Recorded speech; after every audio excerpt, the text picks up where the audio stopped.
Você indica aparelhos para quem tem zumbido e não tem perda?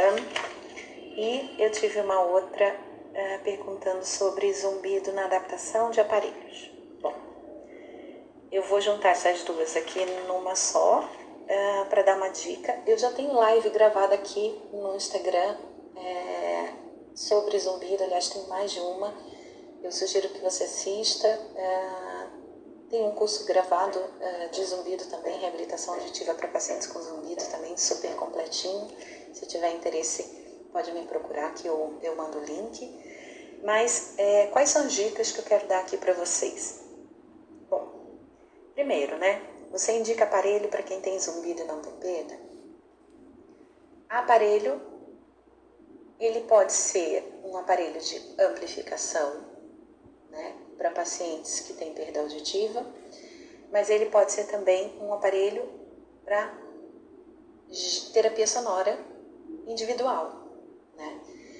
Nessa perspectiva dele ser um gerador de som para uma terapia sonora individual que acompanhe o paciente em todos os lugares, justifica sim a indicação desses dispositivos. Se o paciente vai poder ou vai querer comprar esses dispositivos para esse tratamento, é outra história, né?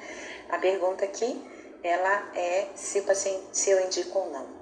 O que eu indico é a terapia sonora, né? E aí a terapia sonora pode ser feita com sons ambientais, pode ser feita através de geradores de som portáteis, de mesa, né?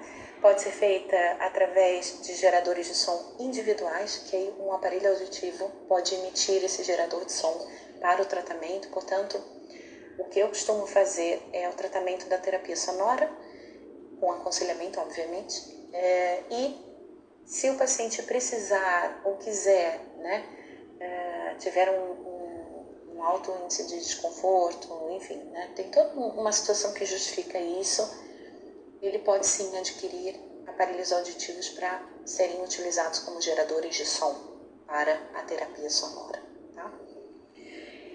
Então, nessa pergunta de zumbido na adaptação de aparelhos, seria com a perda auditiva, né?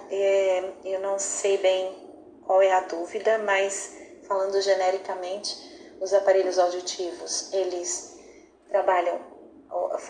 ajudam no tratamento do zumbido em duas vertentes. A primeira é em estimular a via auditiva, e estimulando a via auditiva está reorganizando o córtex, e nessa reorganização existe aí essa tendência natural do zumbido diminuir um bocadinho, né?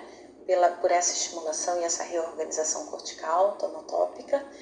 Além dessa vertente, nós temos a vertente da terapia sonora para a habituação, né, que é uma técnica que eu acredito e gosto de trabalhar, mas tem a técnica do mascaramento também. Portanto, nessa vertente da terapia sonora, o aparelho auditivo também funciona. A amplificação, para quem tem a perda auditiva, a própria amplificação, ela funciona nessa vertente da terapia sonora também, além de estimular a via auditiva.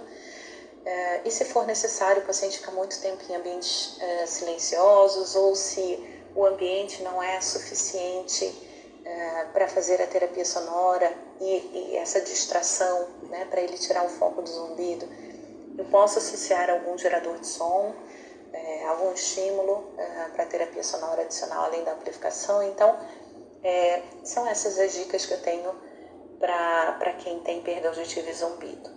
Como eu disse, já tem uma live gravada sobre esse assunto. Quem tiver interesse em se aprofundar, assiste lá a live, que ela tá muito, muito boa.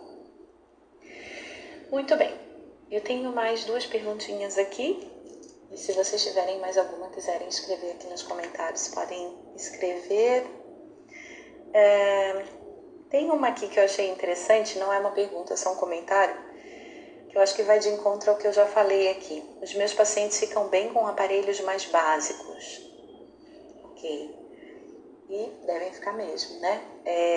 Quais são os pacientes que ficam muito bem com aparelhos mais básicos? São aqueles pacientes que não precisam de tanto suporte da tecnologia, né? Portanto, são perdas menores, perdas que foram instauradas há menos tempo, né? Tem menos tempo de privação auditiva, portanto são pessoas mais hábeis, normalmente pessoas mais jovens, né?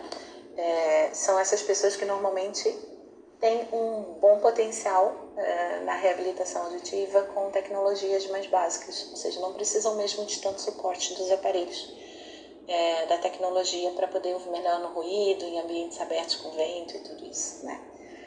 Então, achei interessante também esse comentário, e é verdade, né?